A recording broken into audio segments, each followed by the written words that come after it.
కాకినాడ జిల్లా సిహెచ్ అగ్రహారంలో అదృశ్యమైన 2 ఏళ్ల చిన్నారి జ్ఞానేశ్వరి ఆచూకీ 10 రోజులైనా లభించలేదు. పాప జాడను గుర్తించేందుకు అన్ని కోణాల్లో ప్రయత్నిస్తున్నామని ఎస్పీ బిందు మాధవ్ అన్నారు.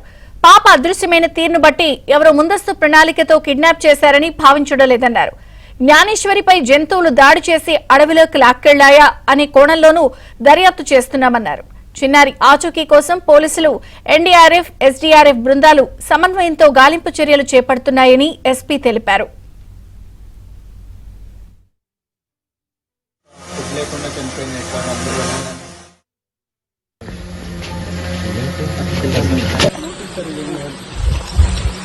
ఇక్కడున్న టెరైన్ మీరు అందరు చూస్తున్నారు. చుట్టుపక్కల చాలా థిక్ వెజిటేషన్ ఉంది, కొండలు ఉన్నాయి.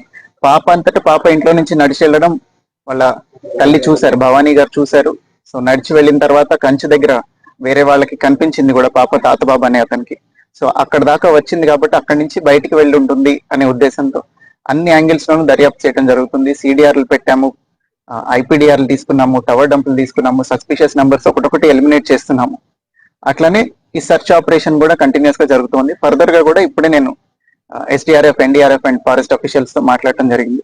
అందరూ కూడా ఎఫర్ట్ కంటిన్యూ చేస్తామని చెప్తున్నారు. But as all of you can see, terrain చాలా ఒక 10-20 కిలోమీటర్స్ థిక్ వెజిటేషన్ ఉంది. ఫారెస్ట్ టెరైన్ ఎక్కువ ఉండటం వల్ల ఇది ఇంకా డిలే అవుతుంది. అదర్వైజ్ ఫౌల్ ప్లే యాంగిల్ కూడా మేము ఎలిమినేట్ చేయట్లేదు. ఎవరైనా అక్కడ పాసర్ బై ఎవరైనా తీసుకెళ్లిపోయి ఉంటే పాపను చూసి అనే యాంగిల్లో కూడా ఈ టెక్నికల్ అనాలిసిస్ అంతా జరుగుతుంది. కిడ్నాప్ చేయడానికి ప్లాన్డ్ అబ్డక్షన్ అనేది అవకాశం లేదు. పాప అంతటా పాప నడిచి వెళ్ళటం చూశారు కాబట్టి, అందరూ ఐ విట్నెస్లు ఉన్నారు కాబట్టి, పాసర్ బై ఎవరైనా తీసుకెళ్లారా అనేది కూడా ఎలిమినేట్ చేయట్లేదు. పాసర్ బై ఎవరైనా తీసుకెళ్తుంటే అది టెక్నికల్ అనాలిసిస్ లో వెరిఫై చేయడానికి ట్రై చేస్తున్నాం. సీసీ ఫుటేజ్ తీసుకున్నాము, ఐపీడీఆర్ తీసుకున్నాము, టవర్ డంపులు తీసుకున్నాము. ఇవన్నీ అనాలిసిస్ ఇస్ ప్యారలీ గోయింగ్ ఆన్. ఖచ్చితంగా అండి, అడవి జంతువుల వల్ల కూడా ప్రమాదం ఉండే అవకాశం ఉంది. చిన్న పాప కాబట్టి, షీ వెయిస్ వెరీ లిటిల్ కాబట్టి ఏదన్నా వైల్డ్ యానిమల్ లాక్కొని వెళ్ళే అవకాశం ఉంది. దానికోసమే ఫారెస్ట్ డిపార్ట్మెంట్ ని రిక్వెస్ట్ చేసి వాళ్ళని కూడా రోపిన్ చేయడం జరిగింది. డ్రోన్ సెర్చ్ కంటిన్యూ అవుతుంది ఆ యాంగిల్లోనే.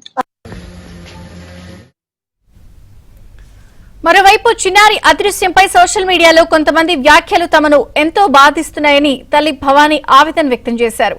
తమ బిడ్డ క్షేమంగా తిరిగొస్తుంది అన్న ఆశతో ఉన్నామని, ఆ ధైర్యాన్ని కూడా కోల్పోనివ్వద్దని ఆమె కోరారు. ఈ వారం రోజుల నుంచి మేము ఎంత సఫర్ అవుతున్నాం అన్నది మాకు తెలుసు.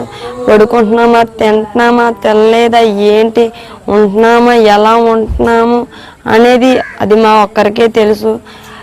మీరు రావాలనుకుంటే వచ్చి ఒకసారి ఇక్కడ వచ్చి మా పరిస్థితి ఏంటి, మా బాధ ఏంటో చూసి వెళ్ళండి. అంతేగాని ఎక్కడో ఉండి ఏదో కామెంట్లు పెట్టొద్దు దయచేసి. బ్యాడ్ వీడియోస్ కానీ బ్యాడ్ న్యూస్ కానీ దయచేసి పెట్టొద్దు. ఉన్న ధైర్యాన్ని కూడా మమ్మల్ని కోల్పోనివ్వద్దు.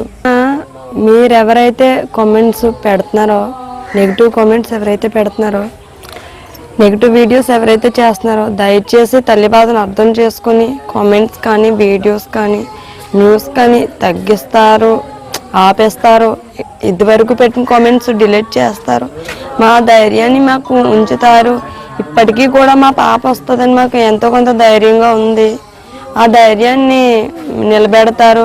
మీకు చేతనైతే పాప రావాలని కోరుకోండి.